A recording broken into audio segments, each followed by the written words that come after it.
selalu berusaha menyimpan sesuatu yang bisa membawa manfaat, baik untuk dirinya, untuk anak cucunya, maupun untuk keluarganya, untuk masa kini dan masa depannya. Kadang simpanan itu berbentuk uang, kadang berupa tanah, lain saat berbentuk pabrik, dan lain sebagainya. Sementara masa depan yang paling pasti adalah akhirat. Jika untuk masa depan dunia kita rela memeras keringat, membanting tulang, pergi pagi dan pulang petang, menyimpan uang, menyimpan tanah, menyimpan pabrik, pernahkah kita merenung jika satu saat kiamat datang, kita dibangkitkan dari kubur masing-masing, berdiri di padang mahsyar untuk mempertanggungjawabkan seluruh kegiatan hidup kita di dunia ini, lalu kita akan menuju ke alam akhirat. Sudahkah kita mempunyai simpanan untuk akhirat kita? Pada pertemuan kali ini saya ingin menyampaikan sebuah hadis di mana Rasulullah sallallahu alaihi wasallam bersabda, "Arba'un min kanzil jannah." Simpanan sorga ada 4 macam. Yang pertama, ikhfa'us sadaqah, menyembunyikan sedekah. Saudara-saudara kaum muslimin, sebagaimana yang kita maklum bahwa Allah Subhanahu wa taala melebihkan sebagian rezeki dari kita terhadap yang lain. Ada yang kaya, ada yang setengah kaya, ada yang miskin, ada yang setengah miskin, dan selanjutnya. Ada yang gajinya kecil tapi penghasilannya gede. Ada yang penghasilannya gede tapi enggak punya gaji. Ada juga yang memang gajinya gede dan penghasilannya gede. Kelebihan rezeki merupakan sunnatullah dan tidak harus membuat kita merasa lebih dari yang lain.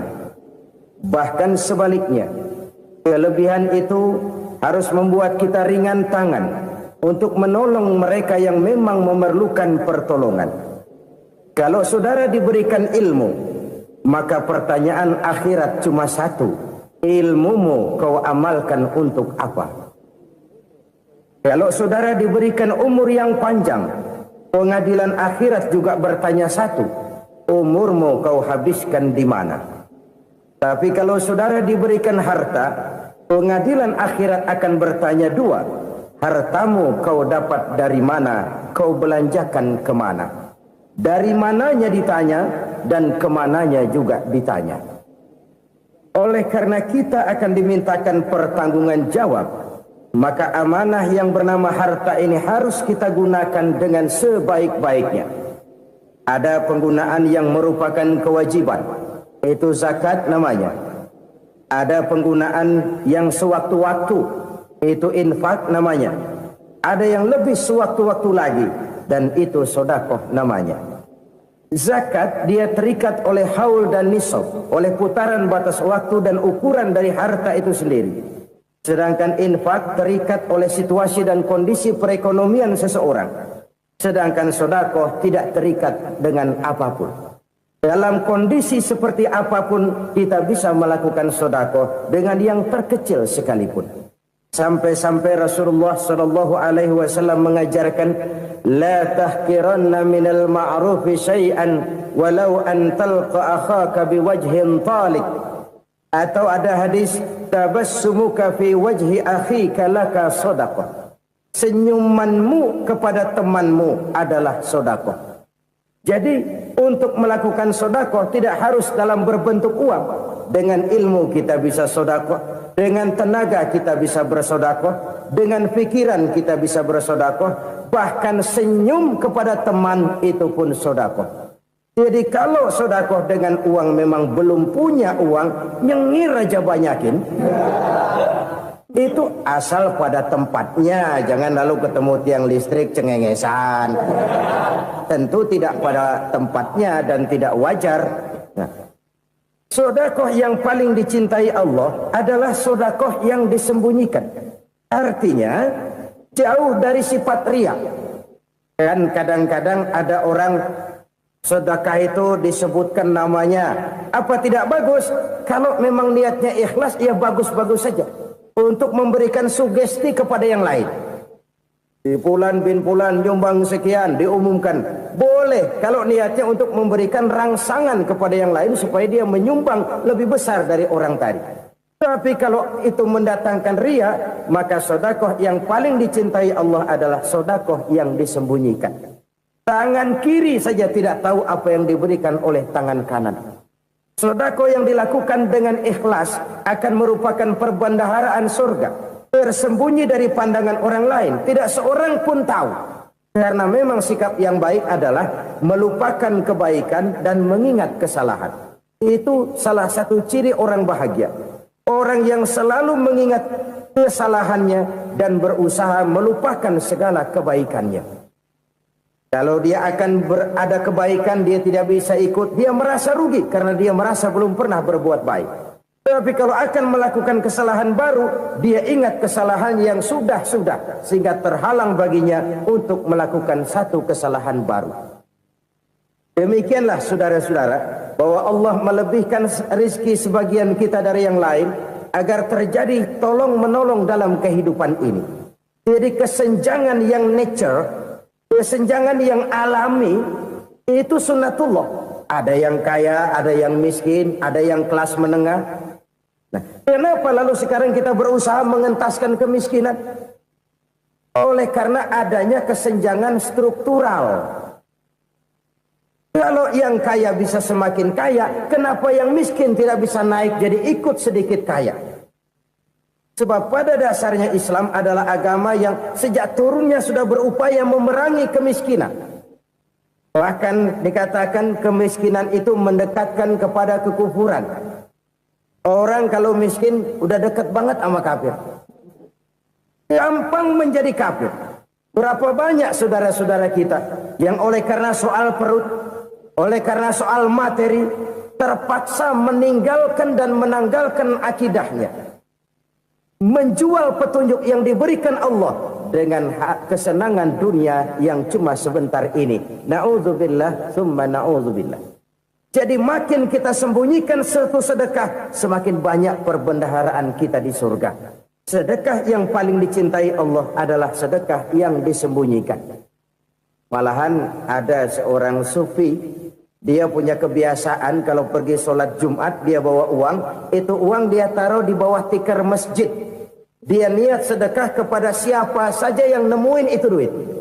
Maksudnya apa? Supaya yang nemuin nggak tahu siapa yang punya duit. Demikian dia saking ingin menyembunyikan sedekahnya. Karena sifat riya itu bisa memakan amal kita sendiri. Riya itu termasuk menyebut-nyebut kebaikan kita. Orang yang suka nepuk dada, sedikit-sedikit ngitungnya kalau nggak gua. Oh, kalau nggak gua tuh. Tuh yang belas itu, kalau nggak gua. Iya, kalau nggak lu kenapa emang? Orang yang suka menepuk jasad. Biasanya memang begitu, saudara-saudara. Kalau perang lagi berkecamuk, orang nggak sempat ngaku jadi pahlawan. Tapi begitu perang selesai, yang kagak kenal bedil ngaku pahlawan, mas. Itu sesuatu yang biasa. Oleh karenanya, orang-orang yang ikhlas dalam bersedekah, disembunyikannya sedekah itu, Allah cinta betul. Malahan ada hadis memberikan jaminan, inna sedaqatal mar'il muslimi tazidu fil umri wa tadfa'u mitatas su'i. Sesungguhnya sedekahnya seorang mukmin tazidu fil umri, bisa menambah umur panjang. Wa tadfa'u mitatas su'i, dan menyelamatkan manusia dari mati secara su'ul khatimah. Jadi siapa yang kepengen panjang umur, banyaklah sedekah. Yang bosan hidup, pelit terus. Sedekah menambah panjang umur dan menyelamatkan manusia dari mati secara su'ul khatimah. Pak, katanya umur itu nggak bisa ditambah, nggak bisa dikurangin. Kapan? Kalau ajal sudah datang. Wa idza jaa ajaluhum la yastakhiruna sa'atan wa la yastaqdimun. Kalau ajal datang tidak bisa dimajukan, tidak bisa dimundurkan. Itu kalau ajal sudah datang. Tidak bisa lagi umur ditambah dikurangi, sudah datang. Tapi kalau belum datang, itu kan haknya Allah. Mau ditambah, mau dikurangi, hak prerogatif Allah. Sebagai pencipta manusia, Allah maha kuasa dan maha mampu. Sedekah ini menambah panjang umur dan menyelamatkan manusia dari mati secara su'ul khatimah. Orang mati kan sama ya, kondisinya mati, nggak nafas. Tapi hakikat mati kan lain-lain. Ada yang mati itu husnul khatimah, baik akhirnya. Misalnya lagi ngaji mati, lagi sholat mati, lagi sedekah mati. Ini yang dinamakan dengan husnul khatimah, baik di akhirnya. Sebaliknya ada yang su'ul khatimah, jelek di akhirnya. Ini yang jadi catatan akhir. Lagi nyekek botol, mampus. Lagi banting kartu, modar. Su'ul khatimah, jelek pada akhirnya. Sedekah menyelamatkan manusia dari mati secara su'ul khatimah. Dan kita semua kepengen mendapat husnul khatimah, jauh dari su'ul khatimah. Oleh sebab itu yang bisa menyelamatkan kita dari penyakit itu antara lain adalah sedekah yang disembunyikan. Yang dikerjakan dengan ikhlas karena Allah.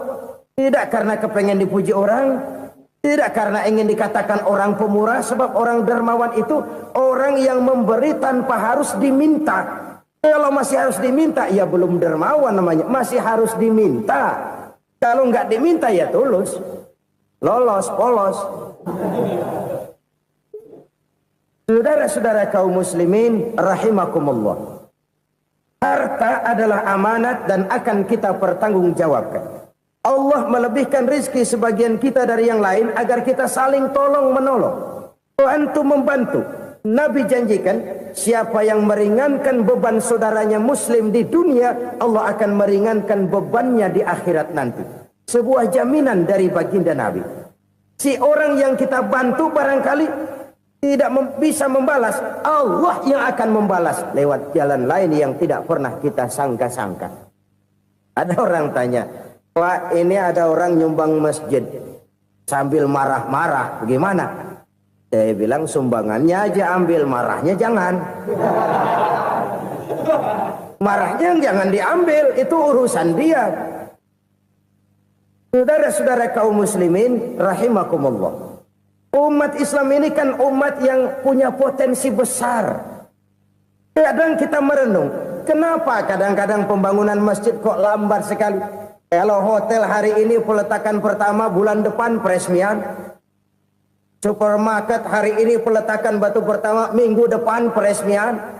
Tapi kalau sudah yang namanya masjid, kadang-kadang peletakan batu pertama sekaligus jadi batu terakhir. 3 tahun, 4 tahun, campur nebar jalak di jalanan, duit dijaring kayak ikan sepat. Apa tidak ada orang Islam yang kaya? Banyak. Apa tidak ada pengusaha muslim yang jadi konglomerat? Ada. Lalu yang belum banyak itu yang komit terhadap nilai-nilai agamanya. Akhirnya kita jatuh jadi umat yang lemah. Belum ada pengusaha konglomerat muslim buka pabrik supermi cap beduk misalnya umpamanya atau pabrik kecap cap sorban supaya identitas keislamannya sedikit kelihatan. Kita jatuh jadi umat yang lemah karena potensi tidak terinventarisir dengan baik. Kita ini ibarat kompor yang cuma matengin nasi orang lain.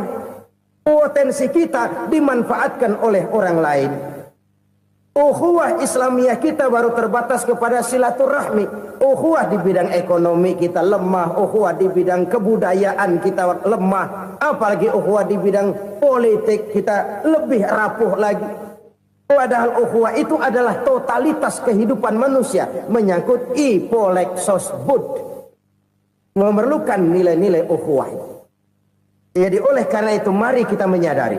Di dalam harta kita, walaupun kita yang cari, pergi pagi, pulang sore, peras keringat, banting tulang, di sana ada harta anak yatim. Di sana ada hak masjid. Di sana ada hak pesantren, di sana ada hak jihad. Berbahagialah seseorang apabila dia oleh Allah dijadikan keran. Keran itu menyimpan air, tapi tidak untuk dirinya, tapi disalurkannya kepada mereka yang memang memerlukannya. Saudara-saudara kaum muslimin rahimakumullah, ini yang pertama. Jadi perbendaharaan surga adalah menyembunyikan sedekah. Orang lain nggak tahu, kita pun nggak pernah ngitung-ngitung. Kita anggap lewat begitu saja, padahal itu deposit akhirat. Satu. Yang kedua, perbendaharaan surga itu apa? Wa kitmanul musibah, menyembunyikan kesulitan. Kadang orang takut menghadapi kesulitan, tapi makin kita merenung, hidup ini kan sebenarnya urusan. Takut sama urusan, ya jangan hidup. Tandanya orang hidup itu kalau punya urusan. Urusan melupakan problem. Problem sering menimbulkan kesulitan.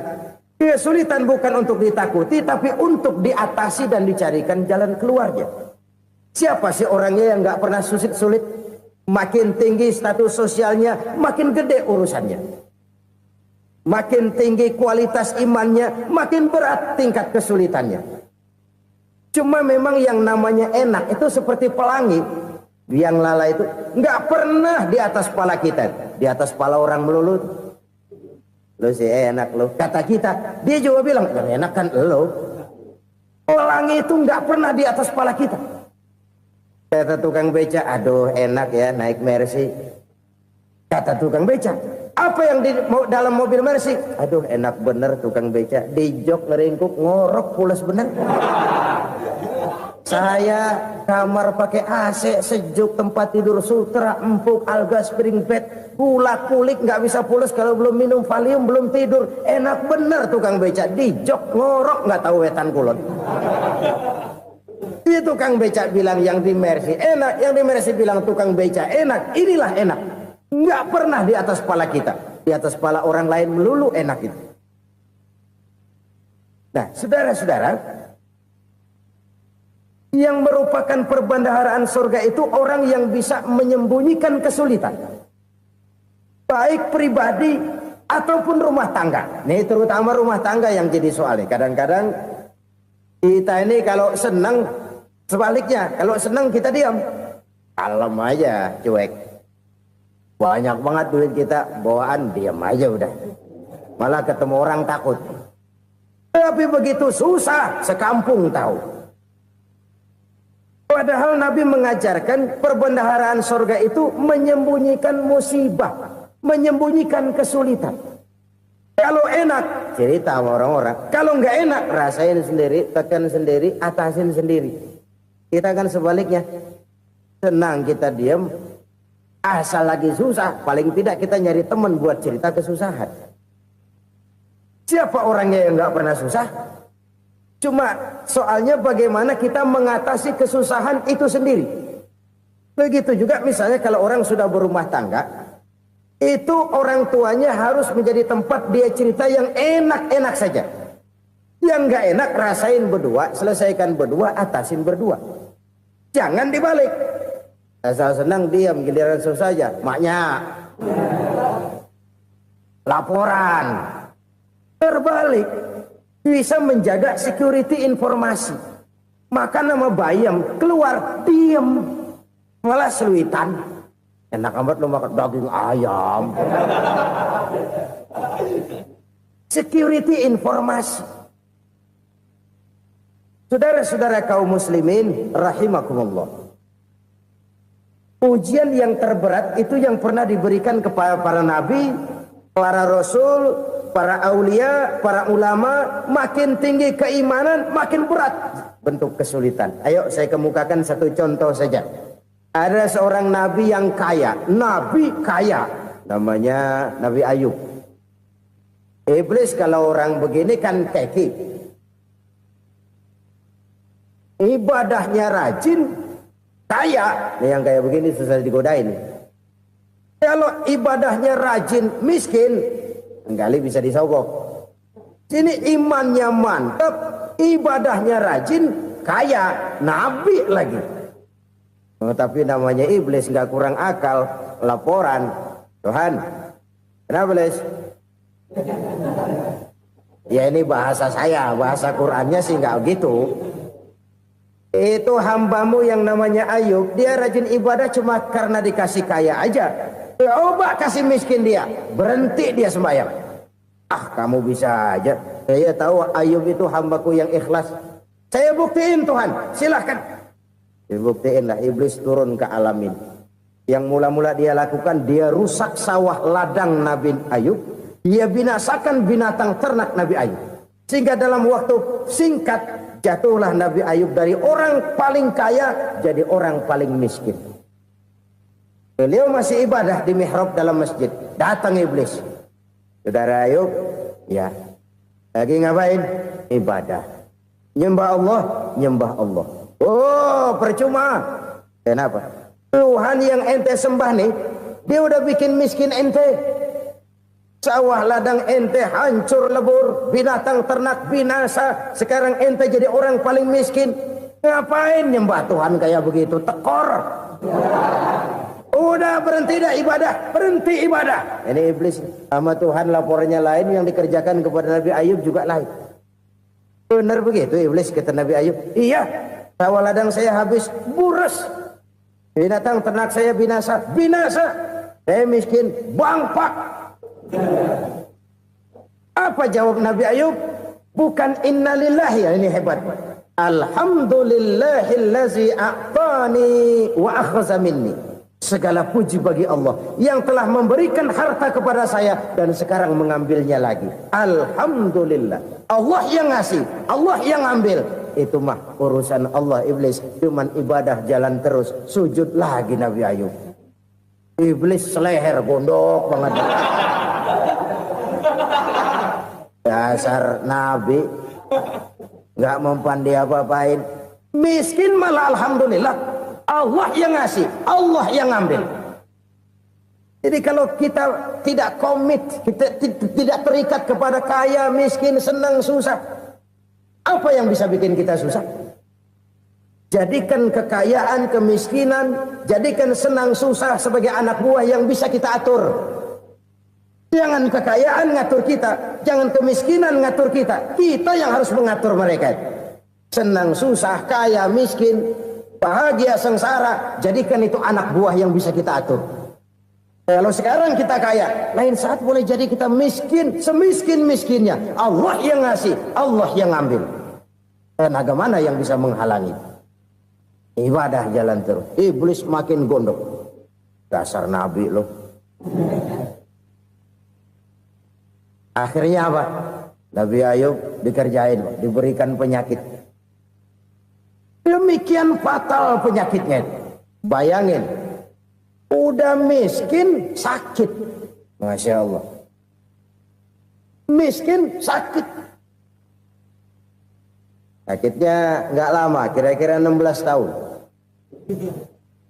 Istrinya 3, 2 mental minta ceraiin. Ngerawatin laki bengek begini. Senang belum tentu, susah udah pasti nih. Cerai aja, cerai dah. Cerai. Tinggal satu Siti Rahmah yang setia menemani beliau. Sesetia-setianya hati perempuan. Satu saat Siti Rahmah bilang, Bang, iya, abang kan Nabi bang.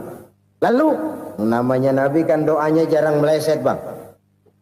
Maksud kamu minta kenapa sih sama Tuhan biar abang sembuh baik dah bang? Siti Rahmah, iya. Saya sakit berapa tahun sih dah? 16 tahun bang. Sebelum ini saya sehat berapa tahun? Ya kira-kira 60 tahun bang. Nah coba ente banding-bandingin Rahmah. Saya dikasih sehat 60 tahun. Dikasih sakit 16 tahun. Sudah nggak sabar. Mau doa kepada Allah minta sembuh. Saya malu. Malu kepada Allah.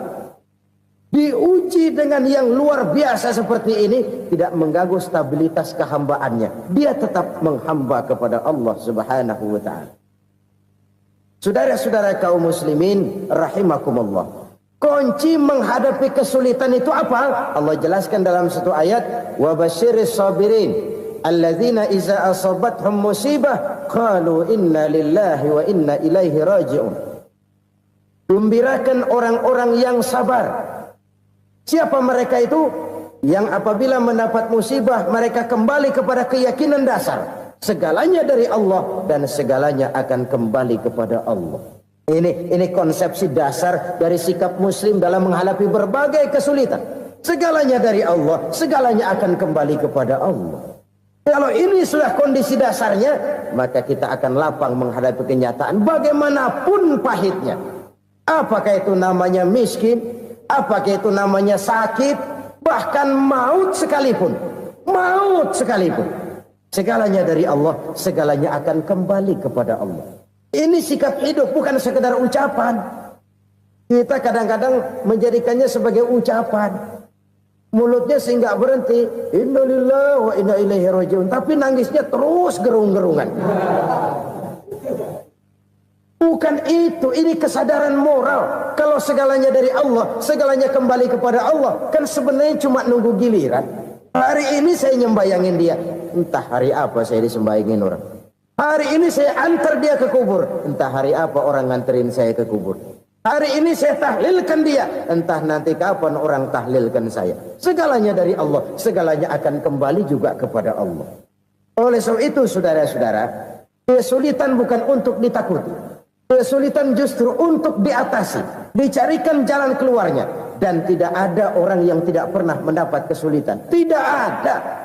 Semakin tinggi status sosial, semakin tinggi kualitas keimanan, semakin besar juga tingkat kesulitan. Hanya saja bagaimana cara kita mengatasinya. Dan Al-Quran menyatakan, innama al-usri yusra. Di balik kesulitan itu pasti ada kemudahan. Roda itu berputar. Karena itu Rasulullah Sallallahu Alaihi Wasallam mengingatkan kepada kita, ta'arraf ilallahi firraha ya'rifka fisyiddah. Ingatlah kepada Allah di waktu kamu senang, supaya Allah ingat kepada kamu di waktu kamu susah. Kalau waktu senang kita ingat kepada Allah, kita susah, Allah tidak akan meninggalkan kita. Tapi kalau waktu senang kita jauh dari Allah, sujud tidak sempat, dengan masjid jauh, ketika senang kita lupakan Allah. Nanti begitu kita susah, Allah lupakan kita. Dan itu menyakitkan. Oleh karena itu orang-orang tua kita dulu bilang, kalau lagi sehat ingat-ingat, lu bakal sakit nanti. Kalau lagi kaya ingat-ingat, satu saat kita bakal jatuh miskin. Bahkan kalau lagi muda ingat-ingat kita bakal tua. Dan yang terpenting, kalau lagi hidup ingat-ingat kita bakal mati. Saudara-saudara kaum muslimin rahimakumullah. Jadi yang kedua yang merupakan perbendaharaan surga, menyembunyikan musibah. Saudara-saudara kaum muslimin rahimakumullah. Hal ketiga yang merupakan perbendaharaan surga adalah wasilaturrahmi. Orang yang suka bersilaturahmi. Sebagaimana yang kita maklum bahwa manusia adalah makhluk yang disebut zon politika. Makhluk sosial yang tidak mungkin hidup sendiri-sendiri. Betapa dan siapapun kita memerlukan orang lain. Bodoh betul manusia kalau tinggal di tengah masyarakat tapi tidak mau bermasyarakat. Merasa hebat sendiri, pintar sendiri, gagah sendiri, kaya sendiri. Mungkin kalau mati juga ngubur sendiri.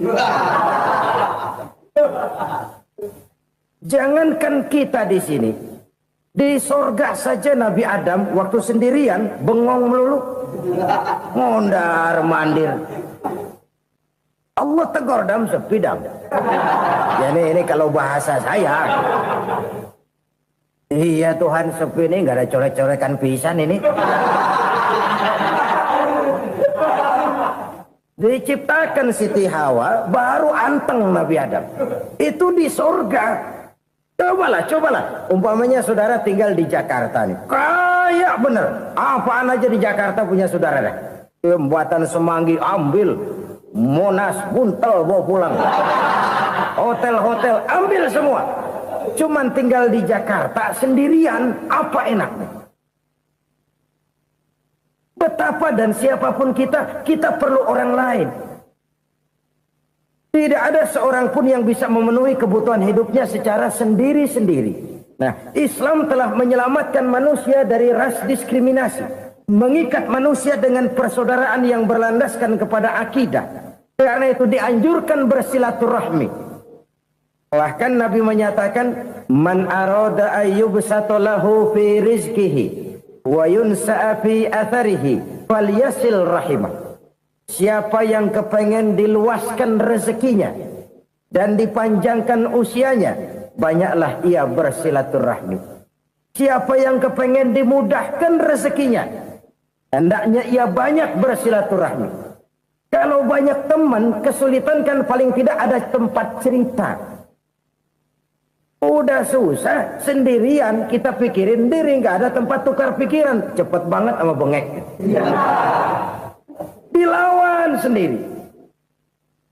Nah, secara makro kita bisa berkata, tidak mungkin ada kemenangan kalau tidak ada kekuatan.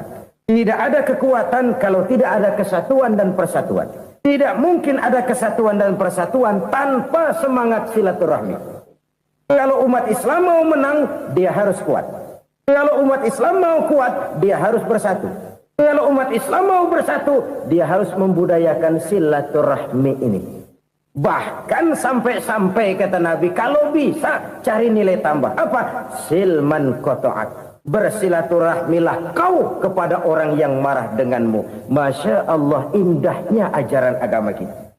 Orang yang marah pun kepada kita, kata Nabi, kalau bisa bersilaturahmilah kepadanya, kepada orang yang marah itu. Di situ nilai tambah. Cuman jujur nih hadis, ngucapinnya gampang, ngamalinnya yang berat banget. Orang marah sama kita, kita disuruh silaturahmi. Ada apa malu? Lu marah, ada gua marahan lagi. Tunggu pikirin. Saudara-saudara kaum muslimin rahimakumullah. Tapi ini yang diajarkan, bahkan ini yang dicontohkan oleh baginda Rasul. Bagaimana begitu mudah? Misalnya satu saat Abu Jahal ini ngatur strategi bagaimana bikin Muhammad celaka. Dia gali lubang di depan tempat tidurnya. Dia tutupin daun korma. Terus dia panggil seseorang, ke sini. Kasih tahu Muhammad, pamannya sakit keras, minta ditengokin. Berangkat orang ini ke sana. Muhammad, labbaik. Pamanmu sakit keras, dia minta ditengokin. Baik, saya akan datang menjenguk beliau. Berangkatlah Nabi ke rumah Abu Jahal tanpa prasangka apapun. Abu Jahal udah pasang setil, selimut 3 rangkap setengah dipakai. Persis kayak orang meriang. Tapi sembari ngintip dari balik selimut. Begitu Muhammad buka pintu, nah masuk perangkap nih. Muhammad jalan menuju tempat pembaringan. Makin lama makin dekat, makin lama makin dekat. Makin dekat ke lubang yang dipasang oleh Abu Jahal itu. Kalau mati Abu Jahal, terus dah jatuh, mampus dah lo ini. Mampus lo hari ini nih. Apa yang terjadi? Malaikat Jibril datang. Muhammad, pamanmu cuma pura-pura sakit. Di depan tempat tidurnya ada lubang perangkap supaya kamu jatuh ke situ. Sudah, kamu pulang. Balik kanan Nabi. Sudah hampir jatuh ke lubang, balik kanan, pulang. Bayangin kecewanya Abu Jahal. Muhammad dikit lagi, Muhammad dikit lagi. Enggak paman, saya pulang aja. Emosi bangun dari tempat tidur, enggak sadar kalau lagi pura-pura sakit. Lompat ngejar Nabi, dia lupa dengan lubang yang dia gali. Serak, nyemplung sendiri ke dalam lubang.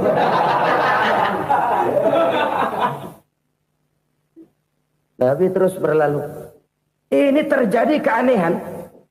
Jatuh ke lubang yang dia gali itu sebenarnya nggak terlalu dalam ya, antara 3-4 meteran lah. Tolong saya jatuh ke lubang ini. Datanglah pelayan-pelayannya itu. Angkat saya dari sini. Oh, yang ngulurin tambang. Satu gulung, belum juga nyampe itu tambah. Kurang, beli lagi ke warung. Sambung, ulur lagi, nggak juga bisa sampai. Wah, ini kerjaan Muhammad ini. Tolong, siapa salah seorang kamu ke rumah Muhammad, kasih tahu encangnya kecebur. Minta ditolongin. Sampaikan kepada Rasul. Kenapa? Pamanmu jatuh ke lubang, Muhammad minta tolong diangkatin. Tambang udah nyambung-nyambung nggak nyampe juga. Ya, nanti saya datang, saya tolong. Coba. Nyata-nyata orang berniat jahat mau mencelakakan dia. Datang dia menolong.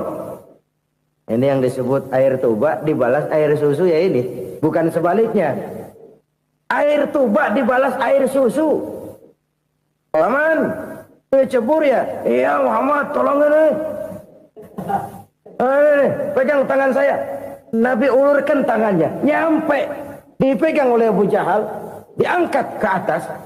Sampai atas. Apa kata Abu Jahal? Sihirmu memang hebat Muhammad. Udah ditolongin dikata sihir. Yang enak kita kemplang kan itu orang begitu. Urusan apa? Tapi inilah akhlak. Kalau bisa kamu bersilaturahmilah dengan orang yang marah kepadamu sekalipun. Orang marah kita tetap baik. Kalau kita berbuat baik sama orang yang memang baik, rasanya sih biasa-biasa aja. Orang baik kita baik lagi, ya draw aja, belum ada nilai tambah di situ. Baru ada nilai tambah kalau kita bisa berbuat baik kepada orang yang nyakitin kita. Itu namanya kita setingkat di atas dia. Dia sakitin kita, kita berbuat baik sama dia. Dia pelit sama kita baik sama dia. Dia marahin kita deketin dia. Di situ kita punya nilai tambah.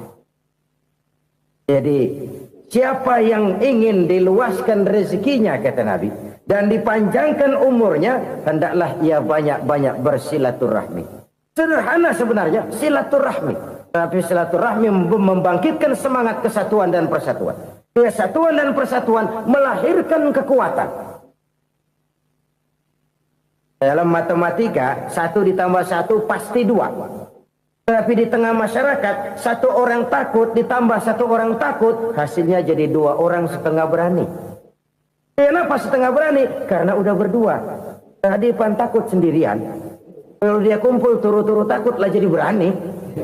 Kita yang lemah, kita yang tidak berdaya, kita yang miskin, kalau mau kompak bersatu, apa yang nggak bisa kita kerjain? Apalagi tinggal di kota besar, pilihan cuma 2. Bertahan atau minggir. Bertahan atau minggir. Untuk bisa bertahan harus mampu bersaing. Untuk mampu bersaing harus punya keahlian. Keahlian harus ditunjang dengan pendidikan. Ditambah oleh kekompakan sebagai umat. Udah miskin mencar mulu orang injek kita.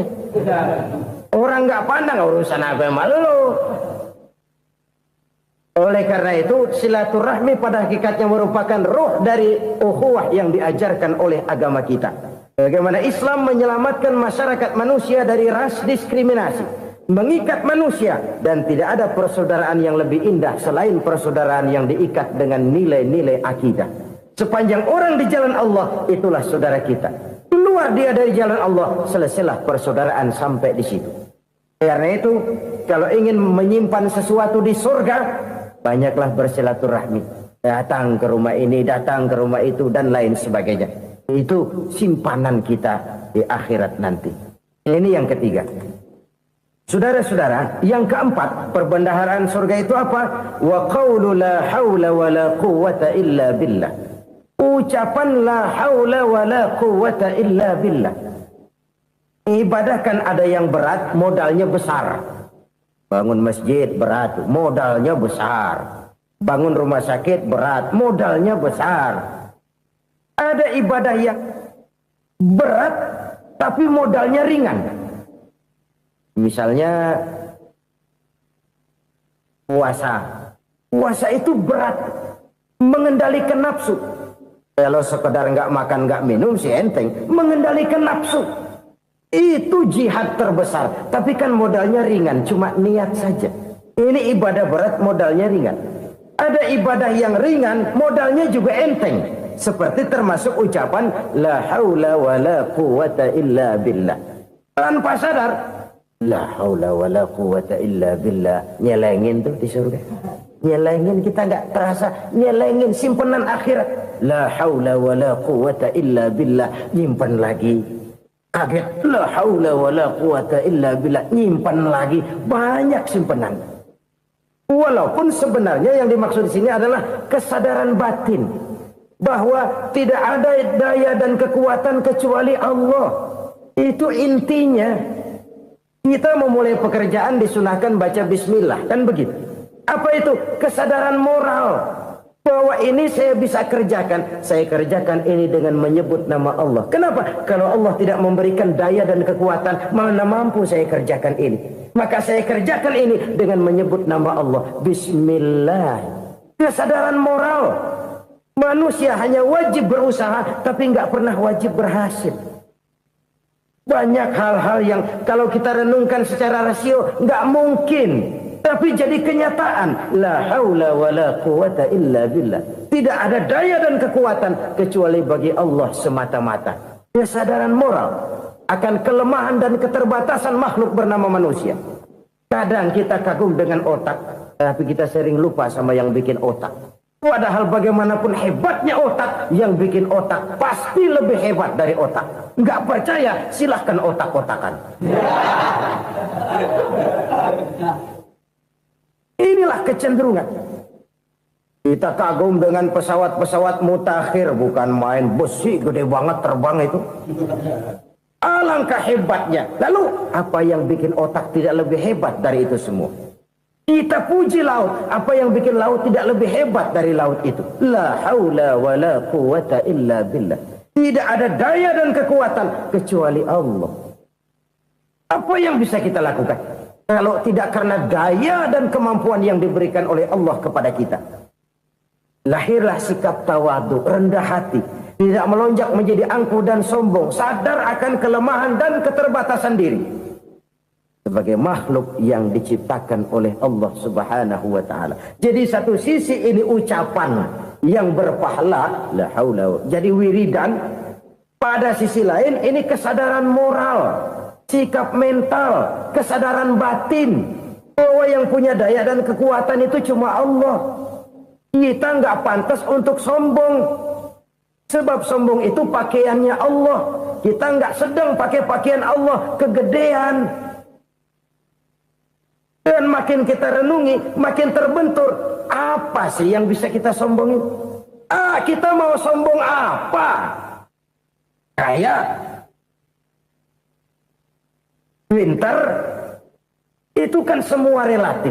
Di atas langit masih ada langit lagi. Jadi oleh karenanya, marilah kita menyadari. Manusia hanya wajib berusaha, tapi tidak pernah wajib berhasil. Yang berusaha saja tidak wajib berhasil, apalagi yang tidak berusaha. Islam bukan agama orang pemalas yang selesai sholat lalu ngelohom, ngelenggem ayem-ayem. Tapi Islam bukan agama orang sombong yang setelah berusaha lalu tidak memerlukan Allah. Kita bisa saja bikin proyeksi tahun sekian kita bakal panen besar menurut perhitungan otak. Tapi ada kejadian lain. Apa? Tikus ngambek. Habis itu dimakanin tikus, panen gagal.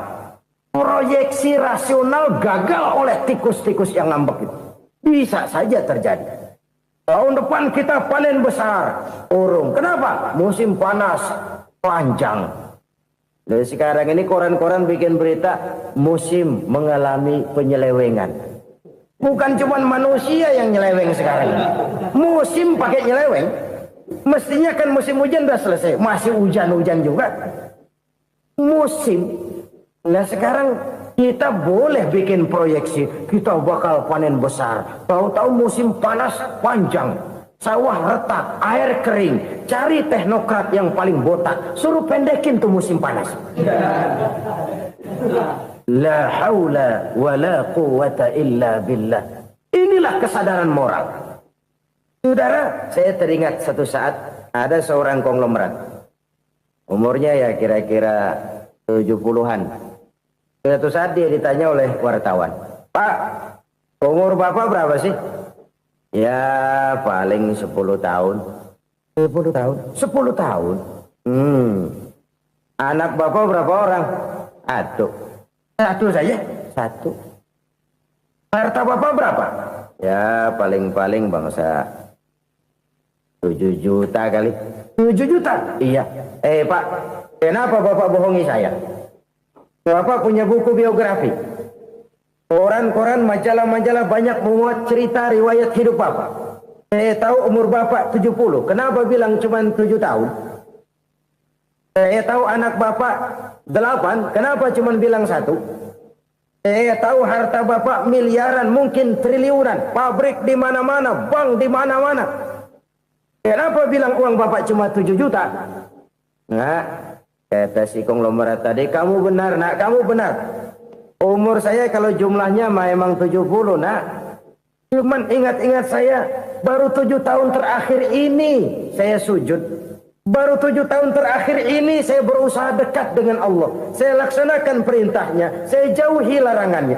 7 tahun inilah rasanya yang ada nilainya di hadapan Allah. Yang 63 tahun matong, kelabu, kelam umur gue.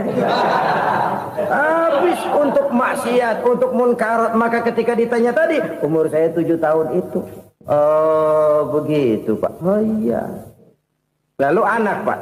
Anak bapak kan 8. Kenapa bilang cuma 1? Nah, kalau jumlah hitungannya memang anak saya 8. Tapi dari 8 orang ini rasanya cuma 1 nih. Yang bakal jadi buah hati, belahan jantung. Kalau lanjut cerita penerus sejarah. Bakal jadi anak soleh yang akan mendoakan saya. Cuma 1 rasanya anak saya ini yang bakal jadi buah hati saya. Besar-besaran saya. Yang akan mendoakan di kubur saya. Yang akan mendoakan di akhirat saya. Yang 7 orang mana, Masya Allah, yang atu tenggeng, yang atu nyekek botol ngolo, yang atu nggak karu-karuan.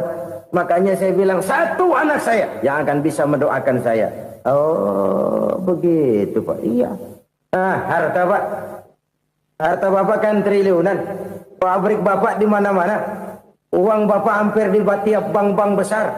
Kenapa bilang cuma 7 juta? Betul kau nak. Harta saya kalau jumlahnya memang miliaran, triliunan mungkin. Tapi yang saya ingat baru 7 juta tuh yang saya belanjakan di jalan Allah.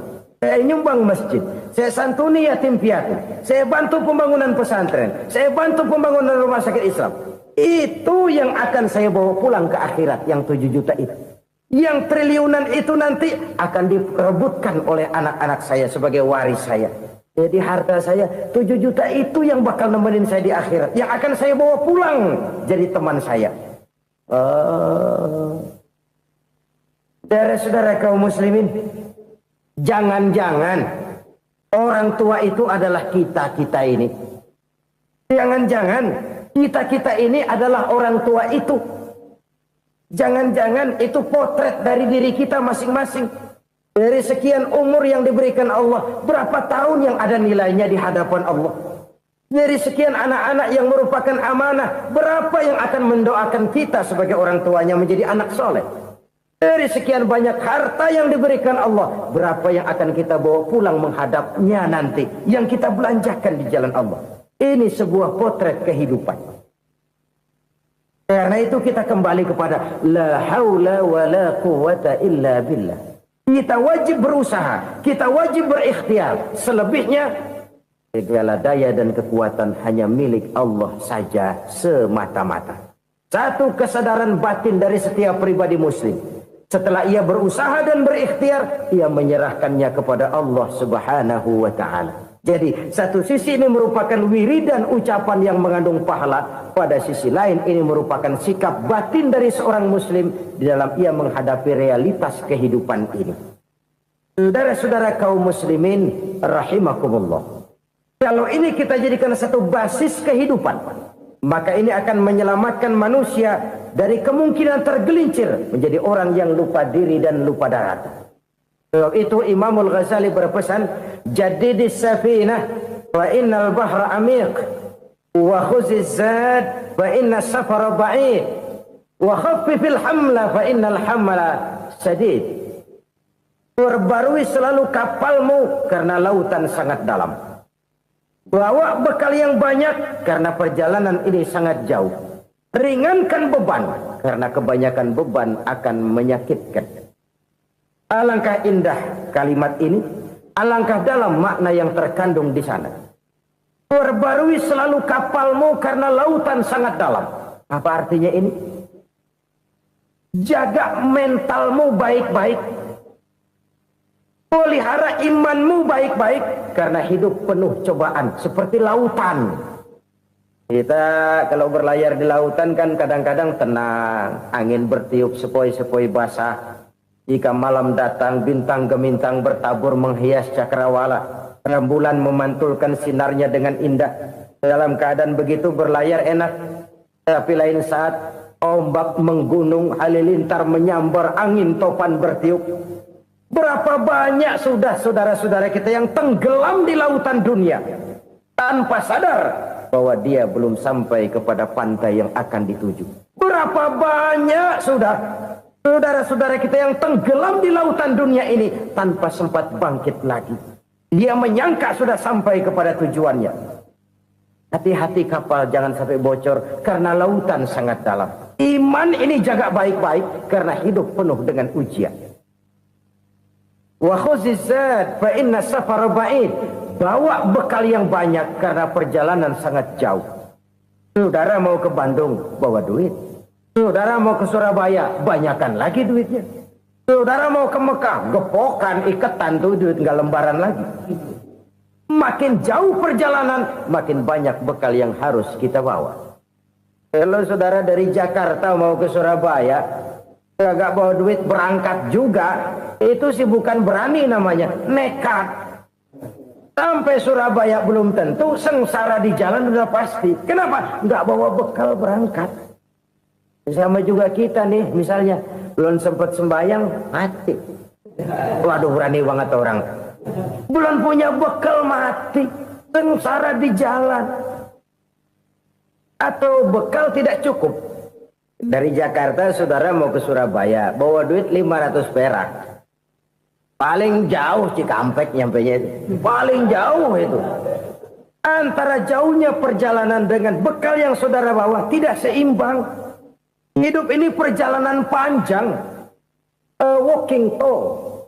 Dimulai dari alam arwah. Sebelum jasad diciptakan, roh diciptakan lebih dulu. Dari situ pindah ke alam rahim. Dari alam rahim pindah ke alam dunia. Dari alam dunia pindah ke alam barzah. Baru menuju akhirat. Satu perjalanan panjang. Kalau bekal tidak bawa, sengsara di jalan. Bawa bekal yang banyak karena perjalanan ini sangat jauh. Wa khaffifil hamla, ringankan beban karena beban itu cuma akan menyulitkan. Kalau bekal itu sih keperluan, tapi beban nggak kita perluin, cuma ngeberat-beratin. Apa ini beban? Dosa. Kecurangan, kebatilan, kezoliman, ketidakadilan, kesewenang-wenangan. Itu akan jadi beban kita di akhirat. Alangkah celakanya, perjalanan panjang, bekal tidak bawa, beban kelewat banyak. Alamat sengsara di jalan. Pahala tidak ada, dosa berlipat ganda. Na'udzubillah, summa na'udzubillah. Kalau kita rangkum nasihat Al-Ghazali dengan kisah si konglomerat tadi, kita akan mengambil kesimpulan. Pertama, bekal terbaik dalam menghadapi gejolak kehidupan ini tidak lain adalah iman. Yang kedua, pahala dan dosa. Dua hal kontroversial. Pahala adalah bekal, dosa adalah beban. Tapi kita sekarang kan tidak begitu terangsang kepada yang abstrak. Orang berlomba mencari yang konkret-konkret saja. Yang real. Kalau memang dosa, benjol dong. Kira-kira begitu. Kira-kira begitu. Persis orang Yahudi dulu. Orang Yahudi itu kan pernah minta kepada Nabi Musa. Ya Musa lan nu'mina laka hatta narallaha jahrah. Musa, kami nggak bakal mau beriman kepada Allah kalau belum kami lihat Allah ada nongkrong di depan kami. Kalau memang Tuhan ada, taruh dong di depan kami. Mau yang konkret-konkret saja. Kalau memang dosa, benjol dong. Kalau memang pahala, berasa dong. Orang terangsang kepada yang real, yang konkret-konkret saja. Karena itu, untuk mengejar dosa, orang mau bayar. Tapi untuk mengejar pahala, walaupun tidak bayar, orang segan. Ini yang dikatakan oleh Nabi, kamu mengharapkan ke surga, tapi kamu berat melaksanakan sesuatu yang bisa membawa kamu ke surga. Kamu ingin jauh dari neraka, tapi tiap saat kamu lakukan perbuatan-perbuatan yang justru menjerumuskan kamu ke neraka. Idda'aitum an-najata minan nar wa ramaitum fiha anfusakum. Kamu ingin selamat dari neraka, tapi kamu lemparkan diri kamu ke neraka. Kamu ingin masuk surga, tapi berat sekali kamu melakukan perbuatan-perbuatan yang bisa menyampaikan kamu di surga. Saudara-saudara kaum muslimin rahimakumullah. Jadi hal keempat yang merupakan perbendaharaan surga adalah la haula wa la quwwata illa billah. Satu sisi ini merupakan ucapan yang memperberat timbangan akhirat. Pada sisi lain ini merupakan sikap hidup seorang muslim. Kesadaran batin yang sangat dalam bahwa tidak ada daya dan kekuatan kecuali Allah. Dan itu kita simbolkan pada saat memulai pekerjaan dengan Bismillah. Dengan menyebut nama Allah. Satu kesadaran moral. Saya hanya bisa melakukan ini karena diberikan daya dan kekuatan oleh Allah. Lahirlah sikap tawadu, rendah hati, tidak melonjak menjadi angkuh dan sombong. Saudara-saudara, sampai sini dulu jumpa kita kali ini. Semoga 4 perbendaharaan surga ini dapat kita lakukan, yang kelak akan merupakan bekal kita di kemudian hari nanti. Amin ya rabbal alamin. Bapak-bapak, ibu-ibu, saudara-saudara kaum muslimin rahimakumullah. Di dalam kehidupan kita sebagai seorang muslim, minimal 5 kali dalam sehari semalam kita mendengar seruan untuk mendirikan solat yang disebut azan. Ada kalimat menarik di dalam kalimat azan itu, yakni seruan hayya 'alal falah, marilah menuju kepada keberuntungan, marilah meraih kemenangan. Seruan ini adalah kecenderungan dari setiap manusia, apapun warna kulitnya. Artinya, setiap orang dalam hidup selalu ingin meraih dan mencari kemenangan. Kemenangan akan melahirkan kepuasan batin, dan kepuasan batin memberikan kebahagiaan. Sedangkan kekalahan melahirkan penderitaan batin, dan penderitaan batin menjerumuskan seseorang di dalam berbagai bentuk kerugian. Jikalau inilah seruan azan, maka masalahnya ialah apa yang menyebabkan kita meraih kemenangan. Al-Quranul Karim memberikan tuntunan dan ajaran kepada kita bahwa orang-orang yang memperoleh kemenangan itu tidak lain adalah orang-orang yang bertakwa. Hanyalah mereka yang bertakwa kepada Allah Subhanahu wa ta'ala pada akhirnya akan tampil sebagai pemenang. Lalu siapa orang yang bertakwa itu? Dijelaskan dalam awal-awal Al-Baqarah, orang yang bertakwa yang akan meraih kemenangan. Pertama, allazina yu'minuna bil ghaib, yaitu orang-orang yang beriman kepada yang gaib. Percaya bahwa ada alam yang gaib, alam yang abstrak, alam yang tidak bisa dijangkau oleh salah satu daripada panca indera kita. Mereka percaya dan beriman kepada adanya malaikat, beriman kepada adanya iblis dan jin, beriman kepada adanya alam kubur, beriman kepada adanya alam mahsyar, beriman kepada adanya alam akhirat, beriman kepada adanya surga dan neraka.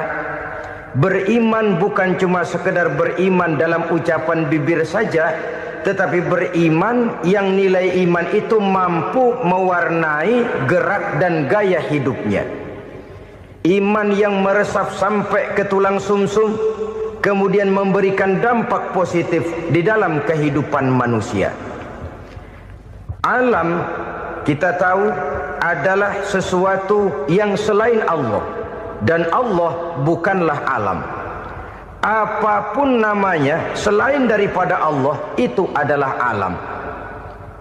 Alam pada hakikatnya terbagi menjadi 2. Ada alam syahadah, alam nyata, alam konkret, alam yang bisa dijangkau oleh salah satu indera kita.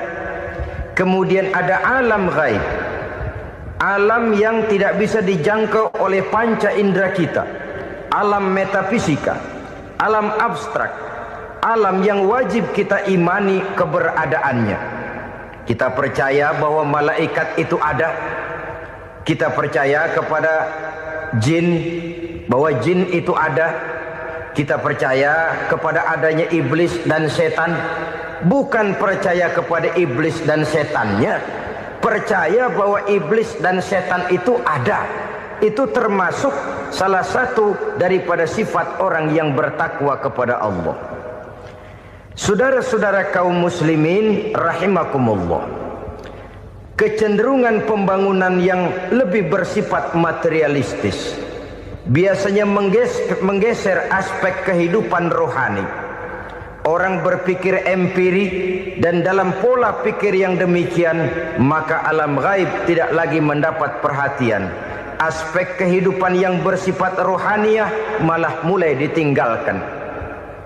Akibatnya terjadilah kepincangan di dalam kehidupan kita. Pernah ada satu pengalaman pribadi dalam perjalanan kembali ke tanah air.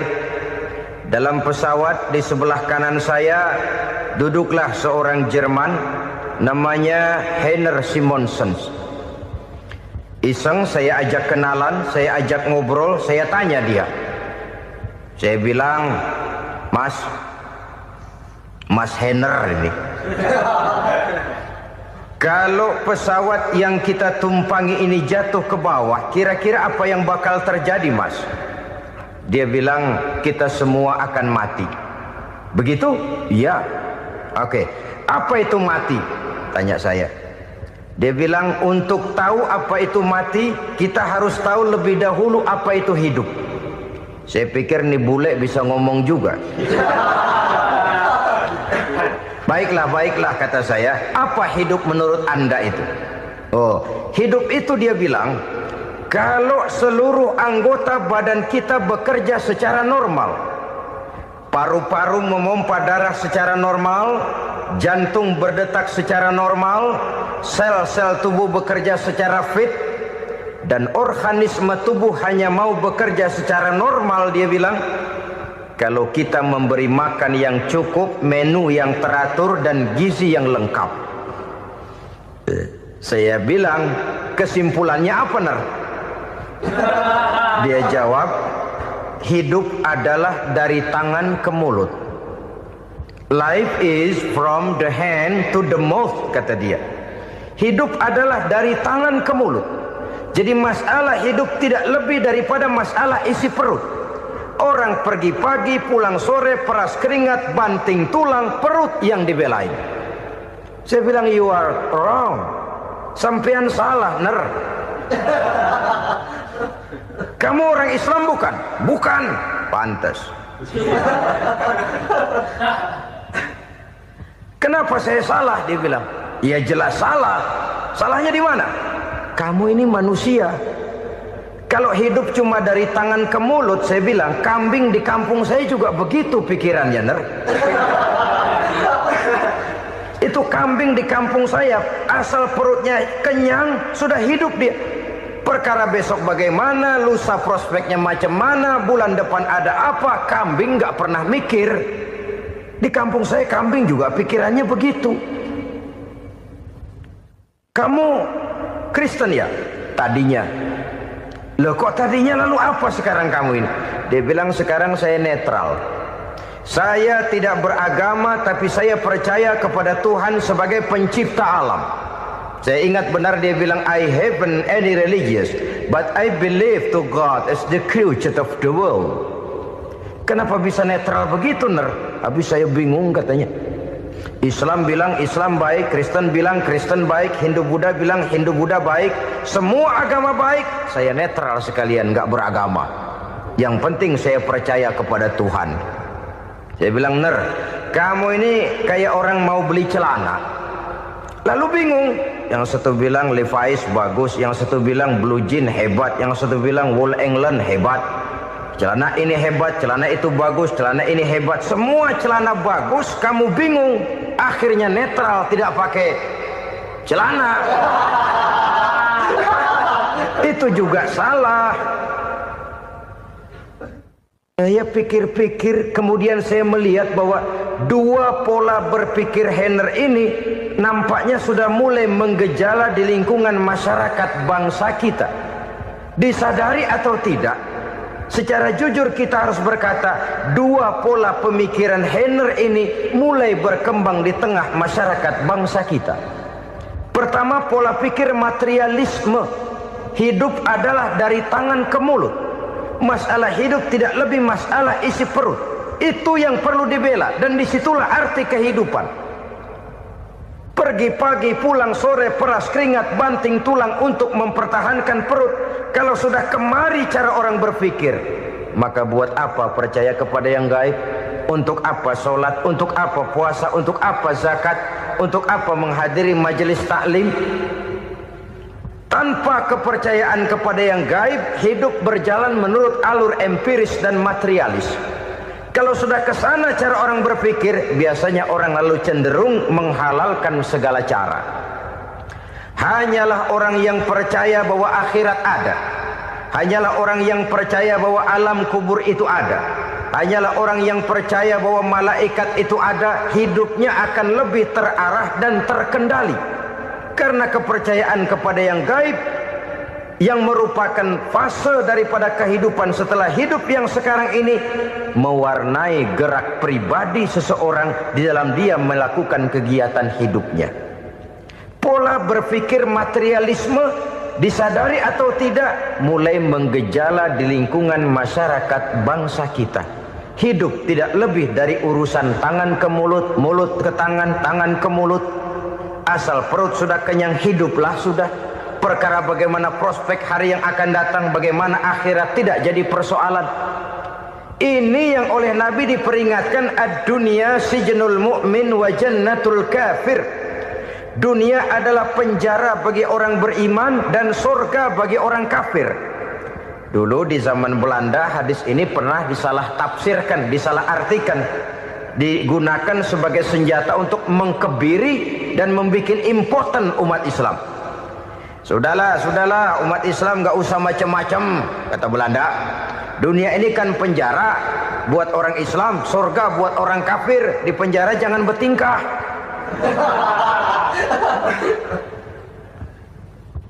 Pengertiannya tidak begitu. Dunia adalah penjara bagi orang mukmin. Artinya dalam kehidupan dunia seorang mukmin tidak bebas memperturutkan hawa nafsunya.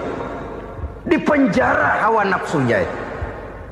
Sebaliknya surga bagi orang-orang kafir.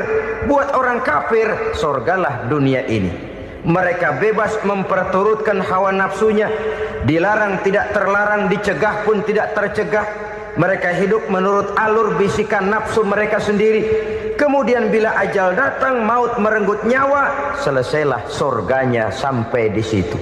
Maka bagi orang-orang yang tidak percaya kepada adanya akhirat, kepada adanya alam gaib, surganya sebatas umurnya.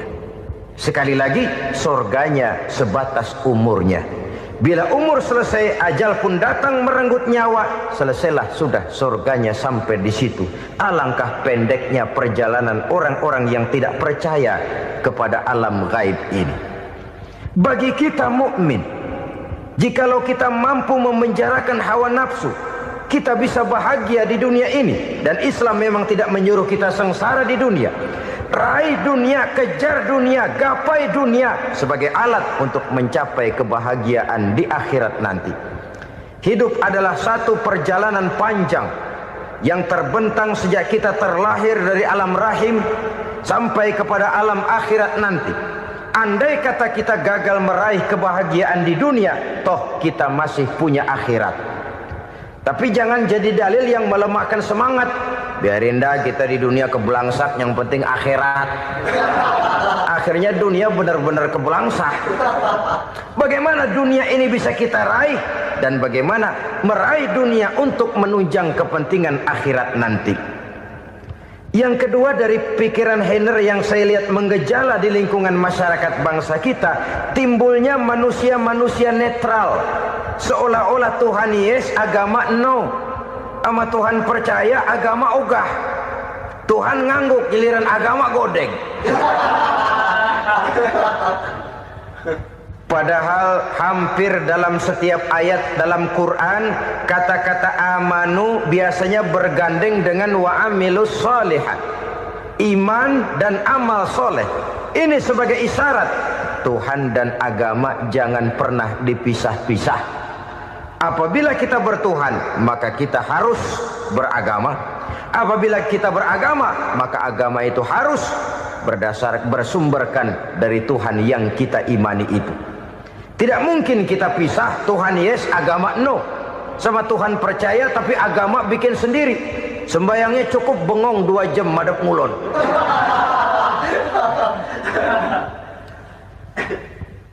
Saudara-saudara kaum muslimin rahimakumullah.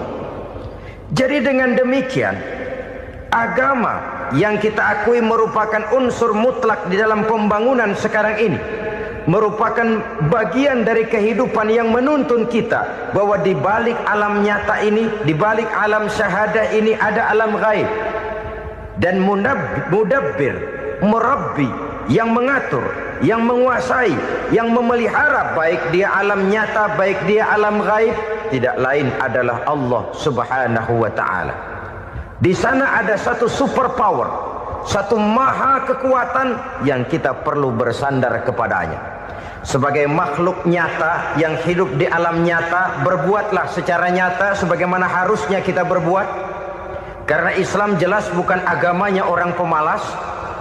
Islam jelas bukan agamanya orang yang mengajarkan setelah selesai sholat boleh duduk, nggelenggem ayam-ayam, ndelohom, menghitung bintang di langit sambil menunggu keajaiban. Tidak.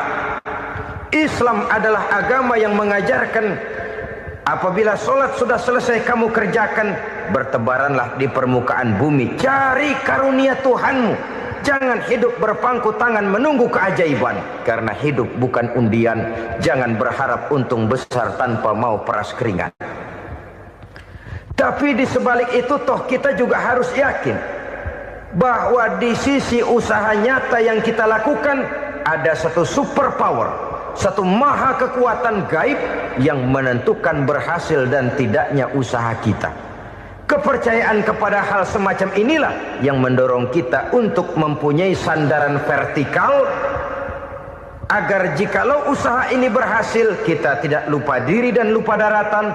Jikalau usaha ini gagal, kita tidak putus asa dan buruk sangka, tidak cupik pandangan dan sempit hati, tapi mampu melihat persoalan dengan kacamata putih sambil husnuzon kepada Allah Subhanahu wa ta'ala. Kita percaya malaikat itu ada.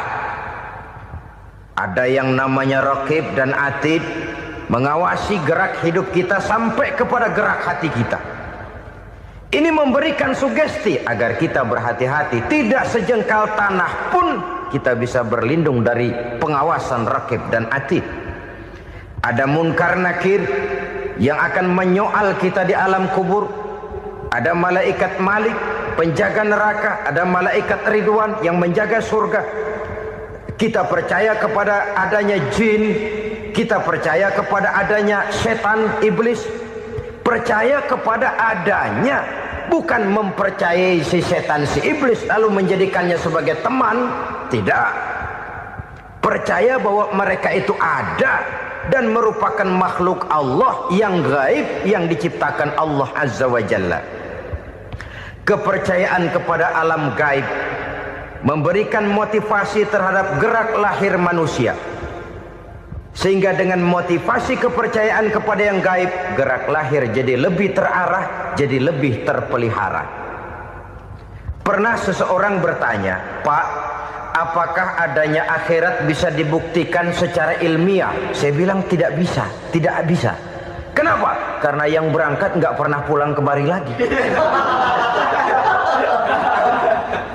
Kalau dia pulang kemari bisa kita tanya bagaimana enak di sono.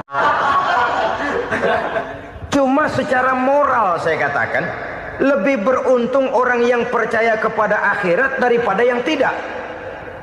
Sekarang saudara percaya akhirat ada, lalu saudara baik-baik di dunia, sholat, puasa, zakat, menolong orang lain, menebarkan kebajikan. Saudara mati.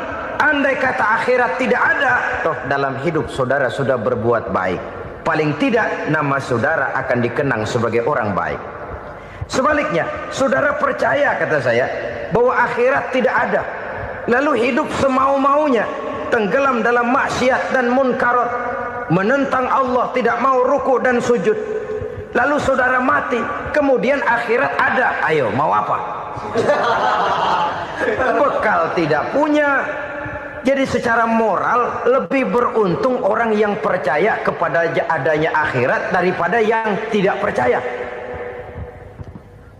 Dan itu alam gaib yang tidak bisa dibuktikan secara eksat. Jangankan untuk membuktikan seperti itu, dalam kehidupan sehari-hari saja yang kita rasakan tidak selalu berbentuk toh. Angin, bagaimana sih bentuknya angin? Kita tidak tahu. Merah, buktinya kalau dikerok merah. Yang merah itu kulit, yang kulit kita bukan anginnya. Sakit, rasa sakit itu ada, tapi bagaimana bentuk sakit kita nggak pernah tahu. Kalau kita makan cabai pedas, bagaimana bentuk pedas itu tidak ada, tapi rasa ada. Bentuk pedas hijau, cabainya bukan pedasnya. Tidak semua yang kita rasakan bisa kita gambarkan dalam bentuk yang konkret. Oleh karena itu, sekali lagi bahwa kepercayaan kepada alam yang gaib mampu memberikan satu sugesti yang menata kehidupan seseorang lebih lurus, lebih terarah, dan lebih terkendali. Maka wajar kalau kepercayaan kepada yang gaib mengantarkan seseorang untuk meraih kemenangan. Kenapa? Dia percaya kepada yang gaib, bahwa akhirat ada, bahwa alam kubur ada, bahwa pertanggungan jawab itu ada. Maka dia lalu tidak hidup saenae udele dewe, itu loh. Tidak hidup menurut seleranya sendiri, terarah, teratur. Ini cirinya yang pertama. Orang bertakwa yang akan meraih kemenangan, mereka beriman, mereka percaya kepada yang gaib. Bahkan hal-hal konkret saja selalu berangkat dari yang gaib. Saudara-saudara, para remaja, para pemuda sekarang ini tidak pernah tahu toh siapa yang akan jadi teman hidup saudara. Kita bisa saja ngerancang, mentargetkan, tapi toh akhirnya yang namanya jodoh bukan kekuasaan kita. Rezeki di luar kemampuan kita. Begitu juga ajal. Maut, jodoh, ajal adalah contoh-contoh konkret bahwa pada akhirnya yang gaiblah yang menentukan. Bertahun-tahun ngelancong, emang jodoh seret, nggak jadi.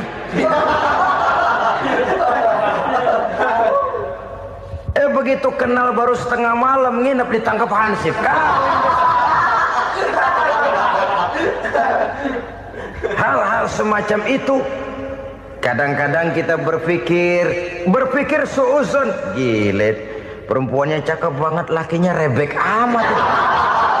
Memang begitulah jodohnya. Memang begitulah jodohnya. Saudara hadirin ma'asyiral muslimin yang saya hormati, jadi hal-hal yang konkret saja kita yakini sepenuhnya ditentukan oleh satu superpower yang gaib itu tadi. Dari sanalah segala ketentuan itu berangkat dan kesanalah segalanya akan kembali. Maka kepercayaan kepada yang gaib meluruskan gerak hidup seseorang dan itu akan mengantarkan dia kepada meraih kemenangan. Satu. Yang kedua, wa yuqimunas shalah. Orang bertakwa yang akan meraih kemenangan itu adalah orang-orang yang mendirikan sholat. Kenapa sholat mengantarkan orang untuk meraih kemenangan? Yang jelas, inna sholata tanha anil fahsya'i wal munkar. Sholat mampu mencegah manusia dari perbuatan keji dan munkar. Banyak filsafat hidup yang terkandung di dalam sholat ini. Sejak kita wudhu sampai kita menghadap ke arah kiblat, sampai kita melakukan gerak-gerak sholat, bacaan-bacaan yang ada di dalam sholat, lalu sampai kepada mengucapkan salam. Banyak filsafat hidup yang terkandung di dalam sholat. Umpamanya saja, setelah takbiratul ihram mulai kita dengan sholat dalam posisi berdiri, diajarkan dalam kitab-kitab fikih agar kita melihat ke arah tempat sujud. Ini kan filsafat kehidupan. Kalau kamu sholat dalam posisi berdiri, lihat tempat sujud. Jangan sholat mata jelalatan, sebab nanti bisa mengurangi kekhusyuan. Jadi wajar kalau yang dikatakan bahwa yang paling afdol adalah shaf yang di depan. Kenapa? Secara harfiah pengertiannya akan lebih mengundang kekhusyuan. Kenapa? Kalau kita di shaf paling depan, di masjid umpamanya paling banter kita lihat tembok. Tapi kalau kita shaf di tengah atau di belakang, orang-orang di depan kita pun akan kelihatan. Yang bajunya loreng, yang bajunya genggang, yang bajunya macam-macam. Kita lihat, kadang-kadang kita pikirin, ada yang bajunya bolong. Kita sholat tapi dalam hati, nih orang bajunya robek, yang nggak tahu apa. Ada saja hal-hal yang mengusik kekhusyuan kita. Oleh sebab itu diajarkan dalam posisi berdiri, lihat, arahkan pandangan matamu kepada tempat sujud. Ini kan filsafat kehidupan. Maksudnya apa? Kalau lagi diri, lihat dong tempat sujud. Kalau udah di atas, ingat dong sama yang bawah. Kalau sudah tinggi, ingat dong dari mana kamu berangkat. Kalau sudah berkuasa, bantu dong yang lemah. Kalau sudah kaya, santuni dong yang miskin. Kalau sudah alim, bimbing dong yang awam. Ini filsafat kehidupan. Dalam posisi berdiri, kau lihat tempat sujud. Ini akan melahirkan kepekaan sosial, di mana seseorang mau tahu kepada orang lainnya. Bagaimanapun kaya kita, tinggi pangkat dan jabatan kita, jikalau hidup hanya untuk kepentingan perut sendiri saja, rasanya belum membawa manfaat di dalam kehidupan kita. Tapi efek yang tertinggi sesungguhnya, sholat mencegah manusia dari perbuatan keji dan munkar. Perbuatan keji dan munkar, walaupun kelihatannya mendatangkan uang, membawa keuntungan, tapi itu keuntungan semu, keuntungan sementara. Dengan menipu orang lain kita bisa dapat untung, tapi tidak membawa berkah. Dan itu adalah kerugian besar dalam kehidupan kita. Maka untuk meraih kemenangan, harus dimulai dengan membentuk kepribadian yang tegar, memiliki sandaran vertikal yang langsung kepada Allah Subhanahu wa ta'ala. Dan itu hanya bisa kita tempuh melalui jalur ibadah formal yang sudah ditentukan Allah, yakni sholat yang 5 waktu. Untuk memperkuat itu, ada sholat-sholat sunnah, rawatib, nawafil, sebagai terminal-terminal kontrol cadangan untuk memelihara stabilitas temperatur batin di dalam kita berhubungan dengan zat yang maha gaib, yaitu Allah Subhanahu wa ta'ala. Orang sering bertanya, Pak, itu tetangga saya nggak sholat, duitnya nggak habis-habis, Pak. Nggak sholat tapi mobilnya tambah terus. Nggak sholat tapi usahanya makin maju. Tapi di sisi lain ada orang yang rajin sholat, rezekinya butak bener. Anaknya mana kurus, mana korengan. Saudara hadirin ma'asyiral muslimin rahimakumullah. Harus saya katakan bahwa sholat memang bukan untuk cari duit. Sholat adalah sandaran vertikal kita kepada Allah. Sedangkan soal rezeki itu berkaitan dengan sifat Allah Maha Pengasih dan Maha Penyayang. Allah Maha Pengasih, siapapun dikasih kalau mau usaha. Allah Maha Penyayang, tidak semua orang disayang oleh Allah Azza wa Jalla. Dan belum tentu banyak harta itu merupakan nikmat. Mungkin juga istidraj. Artinya istidraj itu dikasih tapi diambulin, kalau bahasa Betawinya itu. Dikasih tapi diambulin, itu bukan merupakan nikmat sesungguhnya, lebih merupakan azab dari Allah Subhanahu wa ta'ala.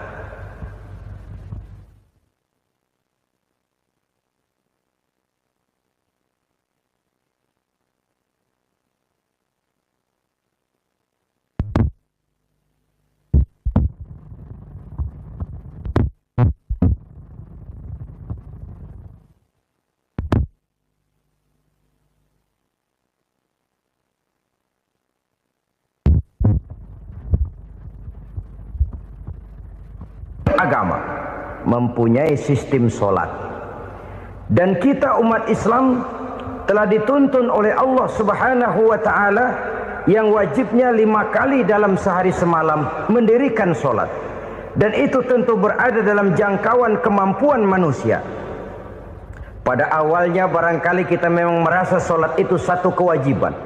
Tapi semakin kita hayati makna, manfaat dan filsafat yang terkandung di dalam ajaran sholat, semakin sampai kita kepada keyakinan bahwa sholat adalah keperluan kita. Sehingga pada waktu tertentu dinilai puncaknya, kita tidak lagi akan berkata saya wajib sholat, tapi kita akan berkata saya perlu sholat.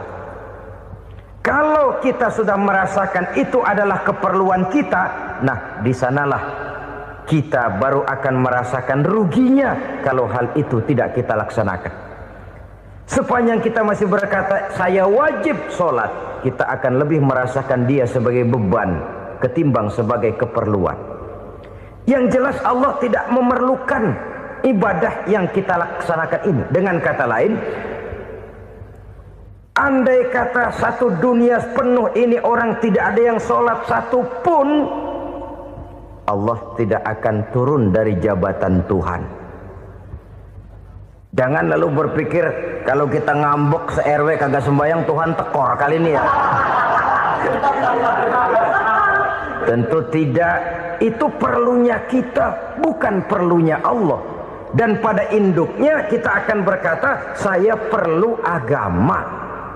Kalau secara induk kita sudah memerlukan agama, maka konsep-konsep yang ada di dalam ajaran agama itu pun adalah juga merupakan keperluan kita. Baik dia bernama sholat, baik dia bernama puasa, baik dia bernama zakat, baik dia bernama haji, seluruhnya adalah keperluan kita. Dan sesuatu yang kita perlukan apabila tidak kita laksanakan akan melahirkan kerugian di dalam kehidupan.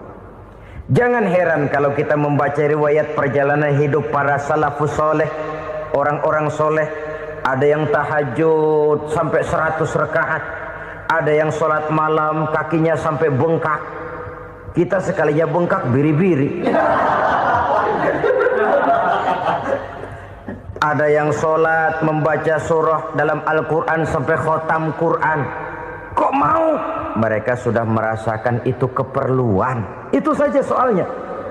Satu saat pun jikalau kita merasa bahwa itu keperluan saya, kita pun akan melaksanakan seperti itu. Keperluan saya dalam kehidupan. Inilah yang kedua. Yang ketiga, orang bertakwa yang akan meraih kemenangan itu, wa mimma razaqnahum yunfikun. Mereka membelanjakan sebagian daripada rezeki yang diberikan Allah kepada mereka. Mereka infakkan di jalan Allah. Ada satu dialog menarik. Satu hari seorang anak muda bertemu dengan seorang kakek-kakek yang sudah dikenalnya baik. Bertanyalah anak muda ini, "Kek, umur kakek berapa tahun?" 15 tahun, kata si kakek. "Anak kakek berapa orang?" 1. "Harta kakek berapa banyak?" 15 juta. Si anak muda ini bengong. Lalu protes, "Kok kakek bohongin saya?" "Kenapa?" "Saya tahu umur kakek 70 tahun. Kenapa ngaku 15? Saya tahu anak kakek 5. Kenapa bilang 1? Saya tahu kakek miliuner, miliaran uang kakek. Kenapa ngaku cuma 15 juta? Begini, kata si kakek tadi. Benar, umur saya 70 tahun. Tapi dari umur yang 70 tahun itu baru 15 tahun terakhir ini saya merasakan ibadah kepada Allah. Meninggalkan maksiat, jauh dari segala macam munkarat. Maka yang 15 tahun inilah yang benar-benar saya rasakan sebagai umur saya. Benar anak saya 5, tapi yang 4 susah diatur. Cuman 1 rasanya nih yang bakal jadi si buah hati belahan jantung berlanjut cerita penerus sejarah. Cuma 1 ini yang saya harapkan, yang akan jadi anak soleh, yang akan membuat saya menerima pensiunan pahala. Kalau yang 4 apek dah, nggak ada harapan. Yang satu nyekek botol mulu. Oh begitu. Iya. Lalu kenapa kakek bilang harta kakek cuma 15 juta padahal saya tahu kakek uangnya miliaran, depositonya banyak? Ya karena 15 juta itulah yang saya ingat yang pernah saya belanjakan di jalan Allah. Saya merasa itulah harta saya yang sebenarnya. Yang miliaran yang saya simpan di bank kelak kalau satu saat saya mati akan jadi rebutan di antara anak-anak saya. Iya kalau anak saya soleh kayak yang satu ini. Kalau yang 4 tadi udah tulen dia bakal berantem dah berebut tuh. Jadi 15 juta yang saya belanjakan di jalan Allah inilah yang saya merasakan benar-benar harta saya yang sesungguhnya. Dialog ini patut menjadi bahan renungan kita bersama. Diberikan kita umur 40, 50, 60, 70, 80. Berapa tahun dari umur yang diberikan itu yang jalan mulus, yang kita gunakan untuk melaksanakan ibadah? Banyak harta kita simpan di bank, di lemari, di dompet, di tas. Tapi berapa yang sudah kita depositokan di jalan Allah yang akan menemani kita di hari kita kembali nanti? Maka orang bertakwa yang akan meraih kemenangan, wa mimma razaqnahum yunfikun, mereka membelanjakan sebagian dari rezeki yang diberikan Allah di jalan Allah Subhanahu wa ta'ala.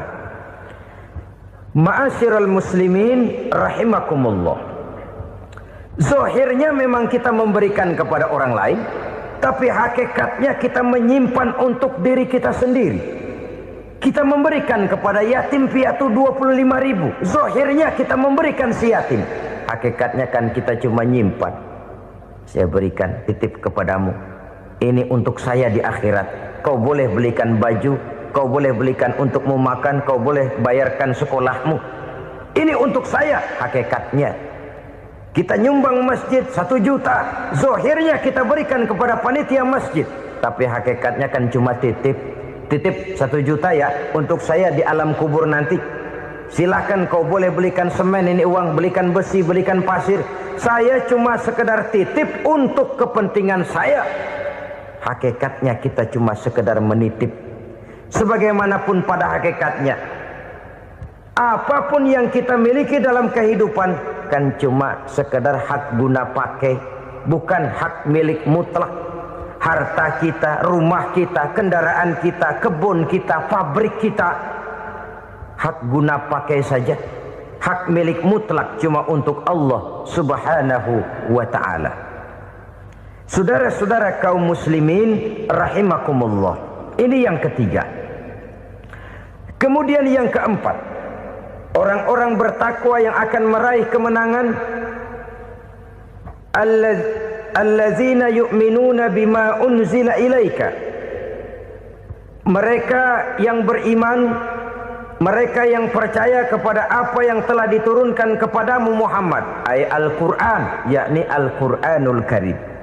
Setelah percaya kepada yang gaib, mendirikan solat, kemudian menginfakkan sebagian dari rezeki yang diberikan Allah, mereka juga lalu percaya kepada yang diturunkan terhadap Nabi, yaitu tidak lain Al-Quranul Karim. Sekali lagi di sini, percaya bukan hanya sekedar percaya saja, tetapi percaya lalu menjadikan Al-Quran itu sebagai pedoman hidup. Sebab memang Al-Quran itu adalah GBHM, garis-garis besar haluan muslim. Apa yang harus kita lakukan, apa yang harus tidak kita lakukan, bagaimana mestinya kita bertingkah laku dan berbuat, seluruhnya tercantum di dalam Al-Quranul Karim. Itu sebabnya ketika satu hari Aisyah ditanya bagaimana akhlak Rasul, beliau menjawab, kana Rasulullah sallallahu alaihi wasallam khuluquhul Quran. Akhlak daripada Rasulullah tidak lain adalah Al-Quran. Jawaban simpel ini memberikan gambaran bahwa keseluruhan daripada konsepsi Quran sudah diterjemahkan dalam kehidupan Rasulullah sallallahu alaihi wasallam. Karena kita tahu akhlak adalah keseluruhan dari gerak hidup manusia. Sejak ia berpribadi, berumah tangga, bertetangga, bermasyarakat, sampai kepada berbangsa dan bernegara, Al-Quran tetap memberikan sentuhan nilainya. Oleh karenanya, orang-orang yang bertakwa adalah orang-orang yang menjadikan Al-Quran sebagai pedoman dalam kehidupannya. Dan kita yakini Al-Quran diturunkan kepada Nabi Muhammad bukan merupakan produk Nabi Muhammad. Isi dan redaksinya langsung dari Allah Subhanahu wa ta'ala. Kemudian cirinya yang kelima, orang bertakwa yang akan meraih kemenangan itu, wa ma unzila min qablika. Tidak hanya sekedar percaya kepada yang diturunkan terhadap Nabi Muhammad yaitu Al-Quran, mereka juga percaya kepada apa yang pernah diturunkan kepada para nabi, kepada para rasul sebelum Nabi Muhammad. Percaya kepada adanya suhuf, percaya kepada adanya Taurat, percaya kepada adanya Injil, percaya bahwa Allah dahulunya sudah menurunkan Taurat kepada Musa, percaya bahwa Allah sudah menurunkan Injil kepada Isa, percaya Injil ada, Taurat ada, diturunkan Allah untuk Isa dan Musa, tetapi tidak wajib mengamalkannya karena kita sudah diberikan Al-Quranul Karim.